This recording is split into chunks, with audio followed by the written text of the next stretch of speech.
এই প্রজেক্টে আমরা একটি ফ্ল্যাগ তৈরি করব। তো ফ্ল্যাগটি তৈরির জন্য আমাদের যে কাজটি করতে হবে, আমরা এখান থেকে রেক্টেঙ্গেল যে টুলটি রয়েছে সেটা সিলেক্ট করব এবং আমরা ফোরগ্রাউন্ড কালার হিসেবে নেভি ব্লু কালারটা সিলেক্ট করতে পারি এবং আমরা স্টেজে এভাবে একটি রেক্টেঙ্গেল ক্রিয়েট করব।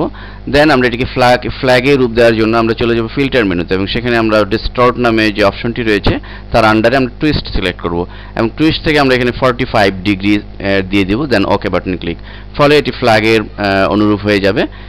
এরপর আমরা ফ্ল্যাগের যে স্ট্যান্ড থাকে সেটি তৈরির জন্য আমরা এখান থেকে লাইন টুলটি সিলেক্ট করব এবং লাইন টুলটি সিলেক্ট করে আমরা ঠিক এভাবে একটি লাইন ক্রিয়েট করব। শিফট চেপে নিতে পারি আমরা। দেন আমরা এই লাইনের কালারটিকে চেঞ্জ করার জন্য আমরা স্টক যেটি রয়েছে ফোরগ্রাউন্ডে রয়েছে স্টকটিকে ক্লিক করে আমরা এটিকে হাইলাইট করব। এরপর আমরা এটির কালার চেঞ্জ করে নেভি ব্লু কালারটি দিয়ে দিব। দেন আমরা যে কাজটি করব সেটি হচ্ছে যে এইটির স্টকটিকে বাড়িয়ে দেওয়ার জন্য আমরা কালার প্যালেটের স্টকে গিয়ে এখান থেকে আমরা 3 দিয়ে দিলাম, ফলে আমরা এটিকে বাড়াতে পারছি। দেন এটিকে আমরা সাইডে এভাবে লেফটে দিয়ে দিব।